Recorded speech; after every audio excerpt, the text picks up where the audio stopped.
She's all right when you get to know her.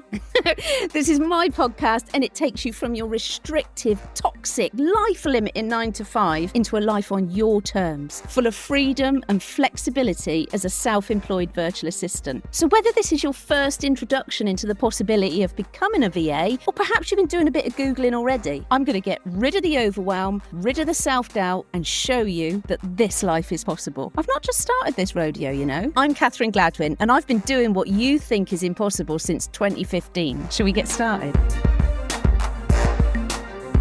And I've got another guest on, and this time I'm joined by Kellie Simpson. Oh my God. 2016, is it, Kellie? 2018. 18. Should have asked that before I press record, really, shouldn't I? But That's right. and I had the absolute pleasure of being a very tiny part of Kellie's journey. And she messaged me on Instagram the other week and pitched, if you like, to see if she could come on as a guest for the podcast. And I think she put at the end something like, no worries if not, just thought I'd ask or something. And I was very professional about it, wasn't I, Kellie? I think I just jumped straight back within minutes and gone, oh my God, yeah, definitely. Yeah, I was honoured. Straight away, if opportunity, because we haven't spoken for ages. No, we haven't. It's so nice to hear your voice. Ah, and as the podcast goes on, you will find out, listeners, why we've not spoken for ages.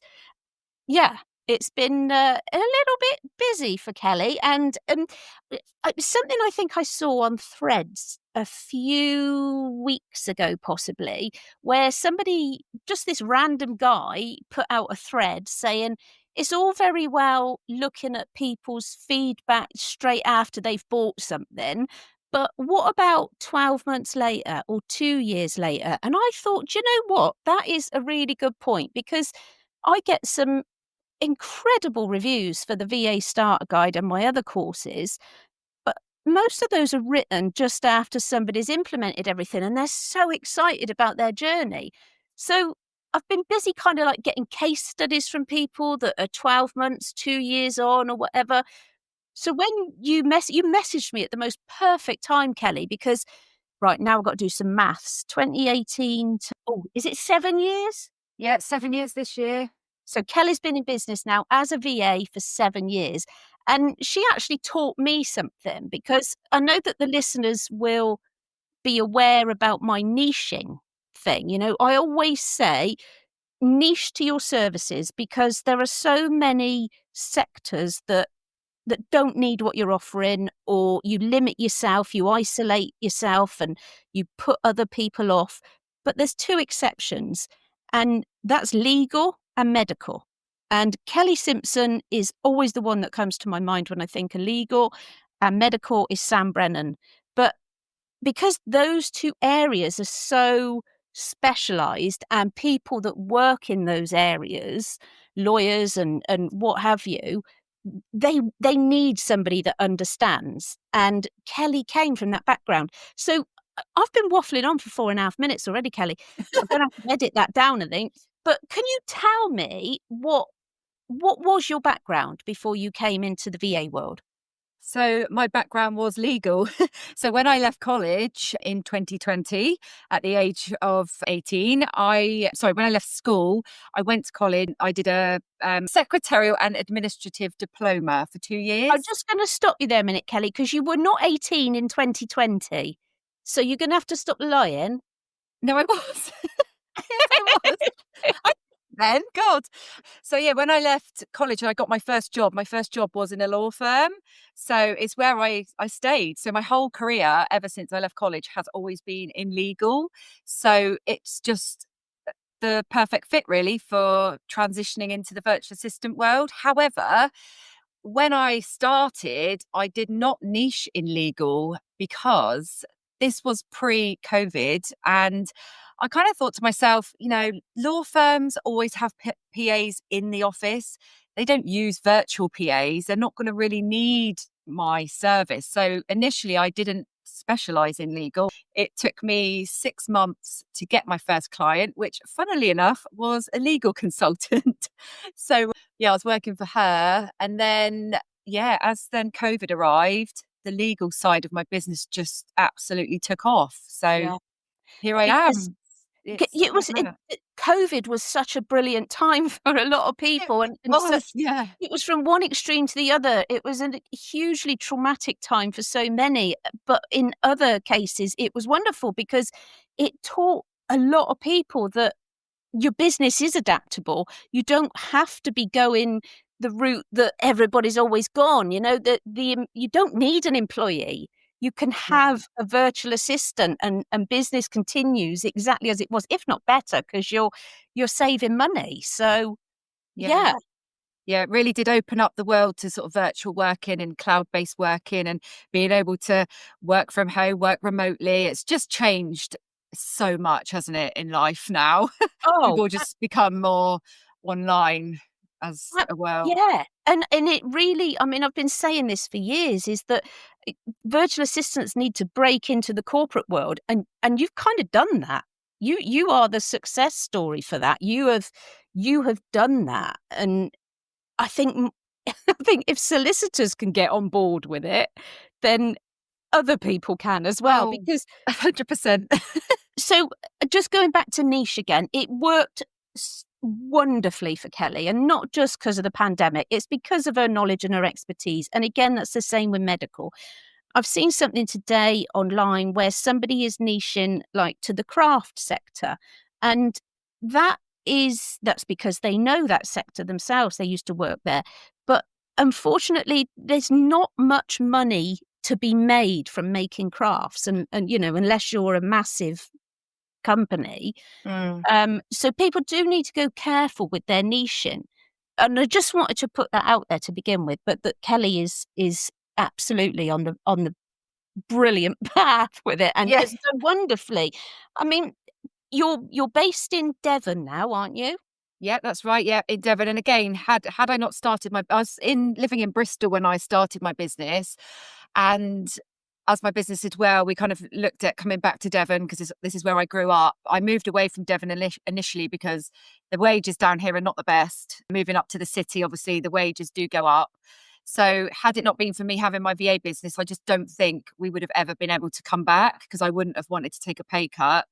So, my hourly rate is my hourly rate wherever I go. So I can, yeah, work from home in Devon. And it's meant my husband's moved back here with me and life is here now. And I love it. It's great. Because I think it was before the pandemic, or possibly during. You've actually renovated a whole house, haven't you? Yeah, that's it. Yeah, we bought our house. It's an old farmhouse in 2020, which was the COVID year. So 5 years this year because we're just coming up from remortgage. So Oh. yeah, we did. So yeah, I was working amongst like scaffolding and builders and all sorts with my laptop. And yeah, I kind of look back at that time and think, how did I do it? But I did it. So here we are. I'm in my lovely new office now, and I absolutely love it. Oh, I love that because, I mean, we're living in a house now that I would never have been able to afford without my VA business. Oh yeah, And same. and it's happened for so many people. But still some people struggle. What do you think is the difference? What would you say to people that aren't yet where they want to be financially? What do they need to change usually, do you think? I think a lot of it is mindset because, you can often think, oh, I haven't got any clients. Oh, I'm not going to be able to do it. Just be really negative about it and give up at the first hurdle. I shed many tears in my early days when I started up. As I said, it took me 6 months. I cried a lot. I just didn't think I was ever going to be able to do it. But you've just got to keep that goal in mind, that why. Why are you setting up your virtual assistant business? What are those goals? You might want to buy a new house or buy a new car or, we all do those vision boards of what we want. And I knew I wanted to make it a success. I knew I didn't want to go back to employment. So I just kept on, I went out to networking events and it's all about getting yourself noticed, isn't it? People Mm. aren't going to know who you are and what you're doing if you're sat in the background, not, posting on LinkedIn and all those sort of things. And that's what I did. I just got myself out there.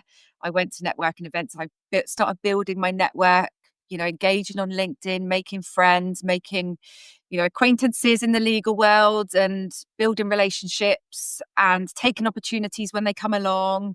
I did a speaking event, which absolutely terrified the life out of me, but I knew I had to do it. That was with Clio. And look at me now, I'm a Clio partner and I know all the Clio people. And if I hadn't done that event, I might not be where I am. And it's just things like that. You've just got to Yeah. take every opportunity when it comes. Yeah. For those that don't know, Clio is a legal piece of software, is it? That's correct. Yeah, it's like a legal CRM system where law firms, add clients and add their matters. They bill time, do their invoicing, onboard clients, upload documents, that kind of thing. Oh, brilliant. Yeah. Where you say about putting yourself out there, I know you didn't find that easy, but there was this transformation with you that it was almost like like you say, the mindset, you felt that, "Yeah, I do wanna do this, but I don't think it's gonna happen." And then it was like, "Do you know what? I'm gonna make this bloody well happen." And Yeah. your That's social it. media, you were doing videos of you, like, training and the house renovation, and all of that allowed people to get to know you and to relate Yeah. to you. And, Yeah. yeah, it really the mindset thing is huge, isn't it? It's like you say, if I wanted I've got loads of clothes in my wardrobe that I don't wear, and I could do with selling them on Vinted, but I'm not gonna sell sell them unless I take pictures of them and put them out there, 'cause nobody knows they're for sale at the moment, and Yeah, it's that's it. you've almost got to look at yourself as like a pair of jogging bottoms that you're never gonna wear again. You've got to tell people that they're there, that you've got to put it out there, and the people that we're trying to attract have also had to do that and learn that. So nobody's judging you. No, God, we've all had to do it. And I think as well, it's just finding that little community of people and, talking about when we were kind of first getting to know each other. And I was obviously your associate back in the day. And Yeah. I was in your first VA Facebook group. I can't remember what it was called at the time. That's where Sam Brennan, you mentioned, the medical expert. I met her in there and we've like sent work to each other and things. And, Oh. we've built, it's just building those acquaintances and connections because you say I'm the first person that you think of a legal VA, and I've got people that I think, oh yeah, that's that person for this, and that person's a MailChimp expert, and it's only because they're always putting themselves out there and putting content out there and Yeah. talking about what they do that you then stick in their mind. So you've just got to keep talking about legal things, and people start to get to know you. And it's yeah, you say about my fitness. If I go to an event, people always come up to me and be like, "Oh, how's the training going? How's the fitness?" Like that's the one thing that they know me for nowadays. It's because I share that journey and people love it because it's a real good talking point and Yeah, you it stick in stops people's the minds. Yeah, sorry to speak over you then.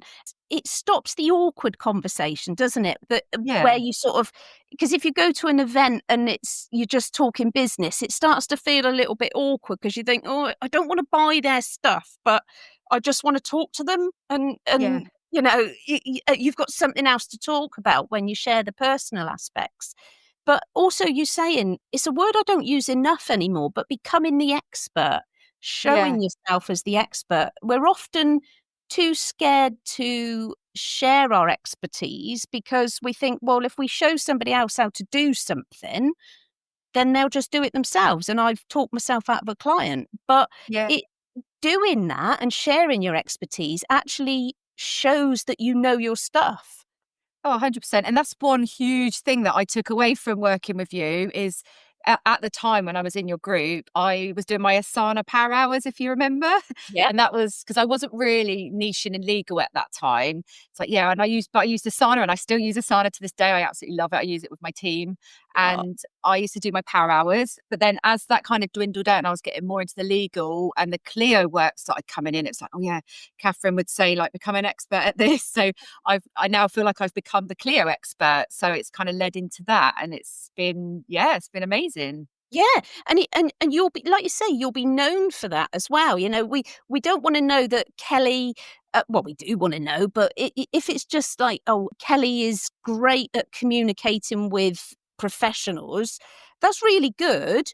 But what we want to know is that Kelly works wonderfully with law firms, doing this, that, and the other, and she can recommend this software. She knows it like the back of her hand. And, you're becoming the expert for who you are and what you do. And then there's also that personal element as well. Yeah. S- So just jumping back a minute, I don't think we've said what made you want to look at being a VA? So we were living in Hong Kong before we moved back to Bristol. So when we got back to Bristol, I got a job for an international law firm on a fixed term contract. So it's a 12-month contract covering a maternity leave. And to be honest, I've always worked for sort of smaller firms where you get more involved in everything. Moving into an international firm, there's departments for everything. There's an events team, there's a file opening team, there's a travel team. So it really watered down my role and I found it a little bit boring. I did manage a group of PAs, which I really enjoyed, hence why I love having my team now. Mm. Um, but I just felt like I really needed a new challenge. So I was kind of like, what am I going to do? I just really wasn't sure. So I started typing in like PA roles, EA roles. Maybe I wanted to sort of do the EA, sort of stepping up, a bit more responsibility. And I came across virtual assistants. Mm. And obviously back in 2018, it was still quite a new concept then, wasn't it? Yeah. And I didn't even know what it was. So, did a bit of research. I thought, oh, this looks good. I can work from home. We'd obviously been talking about getting a dog for ages. I thought, if I'm at home, we can get a dog. And I just thought, actually, starting up a business is going to be one massive challenge. And that was it. I was like, I'm going to do this.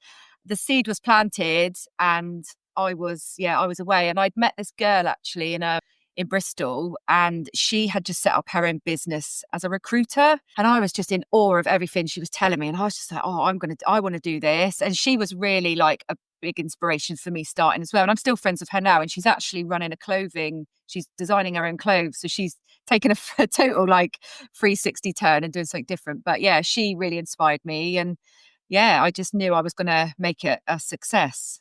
You're saying that you wanted a dog and you wanted to work from home, and there, it's not always about the bigger house or the bigger car. I got a testimonial from a lovely VA called Ellie, and it was her real happy point was that she can go to bingo with her nan on a Monday. Oh, it's You lovely. know, and she wouldn't be able to do that if she was employed. You can have anything on your vision board. It doesn't actually take that long to get to where Kellie is now. I mean, Kellie is a massive inspiration. I went on your website, but I do have trouble counting past 5. How many have you got on your team?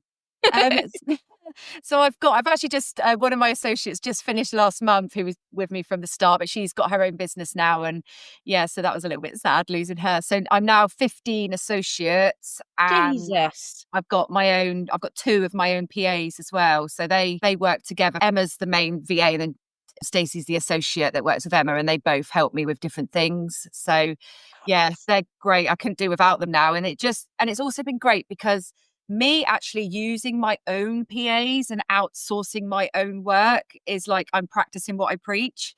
So it helps me with content because I know the experience, and it's helped me to understand what's needed for someone that does want to start outsourcing. Yeah. Because you do have to think about,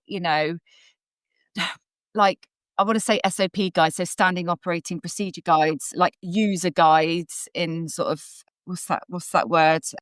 Layman's terms. Yeah. Yeah. User guide. Yeah. You can't just delegate to VA and expect them to know everything. It does take time. So being able to really assist them in the initial period with things really does help. So putting together a little bit of a sort of training guide, a sort of how-to guide on this and that, and providing them with passwords and that kind of thing has been really, really helpful. Yeah. And the bit about learning to do what you encourage others to do. So we're constantly as VAs putting posts out going, are you burning yourself out doing everything in your business? Yeah. And then you kind of like look at yourself and you think, what? Frazzled. Yeah, I've not slept properly for 3 weeks. Yeah. So when I first started to outsource, because I'm a massive control freak, I thought, oh God, do I really want to do this? But I've had my PA now for I don't know how long. Unfortunately, I'm really bad with remembering dates. But Rochelle is my PA, and oh my God, she takes away so much stress. I actually went on holiday for the first time without my laptop. Oh, And it's that's when you know you've made it. yeah, she's yeah. And the business didn't fall apart either, because that's always the fear, isn't it? You've put so Yeah. much into your business that putting it out. But I'm glad you mentioned as well SOPs, standard operating procedures, because I've got those in place for all of my team as well. So I've got Yeah. community managers as well, which are superb. And Rochelle, my PA, will update my SOPs every time I sort of send her an email that's got vague information on, Yeah. because if anything happens, then everything is there. And any VAs that are listening to this and have got clients, have your clients got SOPs? Because something might happen to you, and you want to quickly pass the work over to an associate while you get better. It's always a good thing to try and upsell to your clients. And maybe I should put something in the VA starter guide, actually, some sort Yeah. of template that people could send to potential clients. I think I'll do that. But yeah, it's a great upsell because the SOPs are so important. And it's also, like you said, Kelly, so that your team and your associates can just crack on more than Yeah. having to, so you don't have to micromanage, and you don't have to remember everything either, because you're doing a lot as it is. Yeah, no, SOP, like, coming from a law firm background, you have to have everything documented. That's very process driven. So clients absolutely love an SOP document. They love, like, they're very, what lawyers are like. It's all about, policies, procedures, that kind of thing. So knowing there's like an SOP guide there somewhere, they love that. So, and it's Yeah. just so handy if you do have an associate working for a client, if they then have to move on, or, they need to leave, at least the sort of training element of then getting someone else in is halved, because they can pick up that guide and off they go. They're not sort of starting from scratch, and you're not having to train them again from the beginning. Yeah. And the clients love having those in place because they can share them amongst their team members as well. Love So it. Yeah, yeah. I love that. And I so you started the business in 2018. Yep. It took 6 months to kind of find your feet with the marketing and getting your name out there, and feeling you wanted to be the expert in the legal niche to get your first client. And then all of a sudden we've jumped to 17 people on your team, Yeah. which including your PAs. So when did you take on your first associate? Yeah, so we moved back to Devon in 2020. So that year when no one was allowed to go outside and we were all just sat at our computers for like 15 hours a day on Zoom. That Yeah. was me. That was me for, like, honestly, I was literally at my desk Monday to Friday, like 8 o'clock till 6, just working. It was just me at this time, beavering away, like, oh my God, I'm getting busier and busier, as all the lawyers were like at home, and lawyers were starting up their own virtual law firms and they needed a PA, and it was just getting busier and busier. So I took on my first associate in January 2021. That was Nicola, who's still with me now, and she's absolutely amazing. Wow. And it just kind of grew from there. I had then, I think it was Jackie joined, she's still with me. And then Cheryl, who's just left, she joined me then, but she's obviously grown her own business now and she's gone. But they're all just such good friends as well. We've really, yeah, they're just amazing. I I just love that. so grateful to all of my team. They are just absolutely brilliant. So do you still have clients yourself, or Yes. So I still have two clients. So one of my clients he's been with me 5 years this year. Nicola works with him, and we kind of share the onboarding. So when Nicola's off, because she doesn't work on a Wednesday, I jump in and cover a Wednesday. If she's on holiday, I jump in, sort of thing. And then I've got another client I do sort of dip in and out of, but it's not, it's not to the volume that it used to be, because I was working with a coach maybe 2 years ago, and she was like, if you want to grow your business, you need to start, delegating more and not doing all the client work. And I was like, oh, but I love doing this and I love doing that. And I yeah, love doing diary management and I love arranging holidays. And she's like, yeah, but you can't do all that if you want to grow your business. So it was really hard to let go of stuff. yeah, I bet. But since I have done, it's obviously enabled me to be able to do everything I do now. And I do a lot of the Clio work still. So this is my challenge at the moment, is being able to pass over my Clio projects. Yeah, They're kind of just more sort of one-off. The law firm wants me to build their sort of client onboarding process in Clio Grow, for instance. At the minute, I'm the only one who knows the system. I say I'm the only one who knows it, but I know there's others that probably do. I just need to find them. It's just that element of trust as well, of just letting someone manage a whole project. So Yeah. I've got a plan. I'm just going to start. I've got someone I'm training up. I'm just going to start giving them bits and pieces. I know it's not going to be an overnight thing. It's going to take a little while, but Yeah. yeah. So once I can start sending more of the Clio work out, I can start because I don't even market that work really. I put the odd post out, but Clio send me inquiries. It's all quite just organic, Yeah, that's Google brilliant. searches. Becoming the expert in some software that you can monetize is a really cool move. So, Yeah, I became a MailChimp partner and a MailerLite partner, and they then help promote you.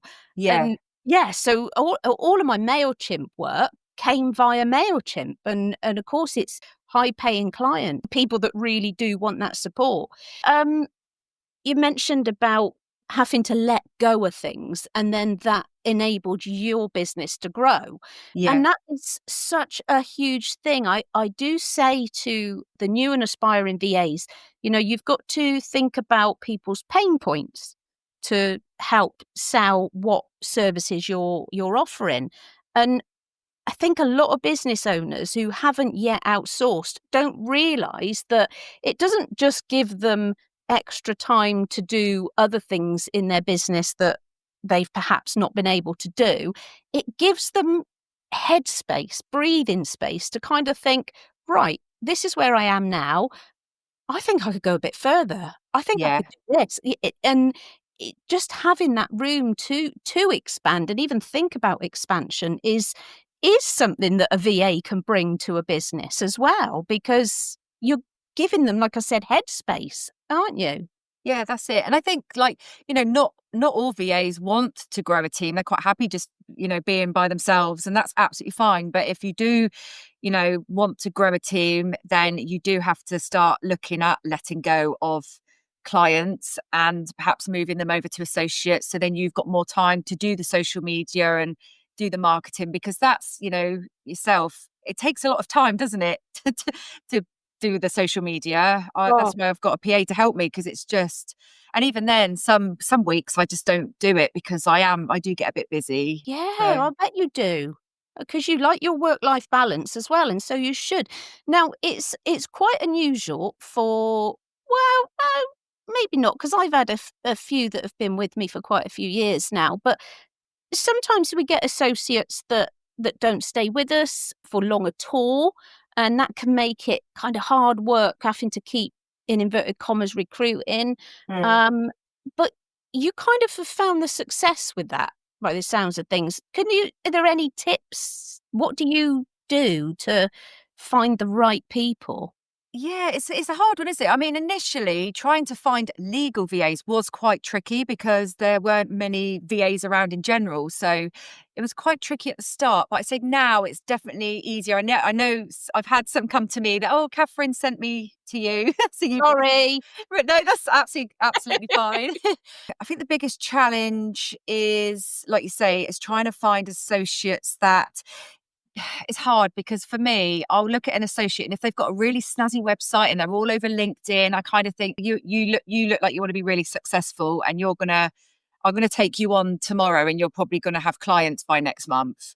Do you know what I Yeah. mean? I feel like that's happened to me a couple of times. I've onboarded associates and then they've just become really successful, and I've not really worked with them for long. So for me, I think it's usually, I can tell the ones that are just happy to be given the work. They're not very confident, going on LinkedIn. They definitely wouldn't want to do videos. So I think those kind of VAs work really well for me, because I'm quite happy. They just want to be part of a team, and I'm happy to sort of mentor them in a way, and they're happy to stay working with me. And I think that's what's happened. A lot of Yeah. them love working with my clients, but they don't want to go. They're just happy staying where they are. So Yeah. I guess, They love the life that, being a VA gives them, but they cannot break down that marketing barrier. yeah, that's it. And I think, there's being an associate, it's great. You get given the work, and if you've got a good relationship with the lead VA, then it's great. I took some of my team out for afternoon tea last year, and we had a lovely time. And Oh, I've got my Slack channel. I do a newsletter. I really try and make them feel like they are part of something. And I think when you are a VA just on your own working, you don't have that, do you? So it is no. nice to feel a part of a team. And I always like hope that my team, they do enjoy that part of it, and they know if there's ever any problems. Being the lead VA, I'm always there, and I'm always really open. If you've got any queries, if there's anything with this project that you're not sure on, just please let me know. I always, I don't want to disappoint the clients. I'm always really available to everyone. Yeah. So yeah. I love that. Now, so I did ask if I could ask a very personal question, and I can't remember whether you said yes or no, so I'm going to ask it anyway. But it's a question that people just want the answer to. I try not to talk about money, but people do want to know because, they can see what I'm putting online, they can add things up themselves, but actually hearing it from somebody about how much they're turning over as a virtual assistant is inspiration for them. They Yeah. know it's achievable. Now, first of all, Kelly is VAT registered, and you don't need to become VAT registered until you reach 85,000 a year, I think. Yeah, that's it. So, Kelly, why did you become VAT registered? Because I was earning more than 80,000 a year. And, for me, I work with law firms, they're all VAT registered. So it wasn't a scary thing for me, really. I think if you're a VA doing immensely well and you become VAT registered and the clients that you work with aren't VAT registered, it can maybe become a little bit tricky. I don't know. But for me, So, it was wait, easy. so hang on, you're earning 80K a year Yes. as a VA. Well, more than that now. Go on. So I've just had my last accounts through. So right, so I had a little look at my accounts. So for clarity, before my team, and it was just me. So my accounts for 20 ending 21 was 35,000, Yeah, and then phenomenal. my most recent accounts for 24 to 25 was 262,000. I know, it's mad. I actually yeah. I don't know. Some days I'm just like, what the hell's going on? Oh, you are phenomenal. And please, anybody listening to this, Kelly isn't this massively confident person that's got an influencer as a client and she did everything right. She's just she focused, she wanted this. She knew it was possible and she just followed what needed to be done, did it and didn't stop. And Yeah. oh God, I am so proud of you. Oh, thank you. Oh, I'm proud of myself. It is amazing. When I honestly, I am just so proud of what I've built. And yeah, and you were just such a huge part of that journey at the start, honestly. And I can't thank you enough for trusting in me to be your associate. Yeah, you've been a huge Oh part of no. it. No, it's just, to even have had the opportunity to have you on my team was lovely. I just felt a connection with you straight away. So it was an honour, and to be a very Yeah, tiny bit of your journey and to be able to still be in that circle, in your circle is just, it's lovely. It really is. yeah. And I just know you're going to go from strength to strength. It's absolutely ridiculous what you're earning, Kelly. It's disgusting, to be honest. I just want to say for any other sort of virtual assistants out there that are listening, so obviously that is a big figure. And for me, if I've got a law firm client, I always see potential with a client. So I've got quite a number of clients that have up to 3 associates working with them. So I've got, there's some of, at one point I've had 5 of us working with one client. It's got that busy. Because Wow. I can sort of see, they could really do with help with that. Oh, I'll get so and so into support of that. I look at my team and I can see their strengths, and then I'll put the right people in the right places. So say client onboarding, for instance, if I've got a client that needs help with client onboarding, I'll put probably 2 associates in, because lawyers are very demanding and they like knowing the support is there Monday to Friday, sort of 9 to 5. So if I've got 2 associates with one client, they can cover each other. And that's worked so well. And it's just meant that they can turn over the client onboarding a lot quicker and a lot more effectively. And then I might say, oh, they really need help with like a bit of business development. So I put Kat in. And I just kind of, I catch ups with the clients and sort of say, is there anything we can do to help? Is there anything you need? It's just always touching base with them and just finding out what's going on, what projects they've got coming up, and where you might be able to fit in and provide an extra bit of service. Yeah, I mean the crass word for it is upselling. Yeah. But it's even if you've been working with somebody for 6 months, they may not remember or know about all of the other services that you provide. So don't ever be afraid with your I'm not saying this to you, Kelly, obviously I was saying it to the listeners, but don't ever be afraid with your clients to say, do you know what? I've noticed that, I don't know, that your files would be much easier to find if we transferred to this. I can do that for you for £150. Yeah. Just saying things like that. So always sell it, in inverted commas, in the way that it's going to help the client. But don't be afraid to upsell. And if you add another service to your repertoire, tell all of your ex-clients, just to let you know, I'm now offering X, Y, and Z, which would be really great for your business because blah, blah, blah. Yeah. So, yeah. I think clients just love it when you show a bit of initiative, if you're like really proactive. I know like with my PAs, like they are just on it. Like they can see like, oh, I've done this and I'll go in and it's done. Like they're just always ahead of the game. And that's what I want. And that's what I always tell my team to be with the clients. I mean, one of my community managers is on holiday this week and I forgot, basically. So I I contacted my PA and I think I said, could you find somebody to cover? And she went, I've already done it. Yeah, So, that's the dream. That's the dream, isn't it? She's brilliant. Just to say her name again, Rochelle Banton. Yeah. She is absolutely fantastic. So a shout out to her. But Kelly, just before we go, I've got something for all the listeners that I have not done before. But if you've not yet invested in the VA Starter Guide, then I've got a special code. It's Kellie20 and you can get £20 off. Yes, £20 off. So it's Kellie, Kellie, and then 20 and get £20 off. That's lovely. So Thank you. Yeah.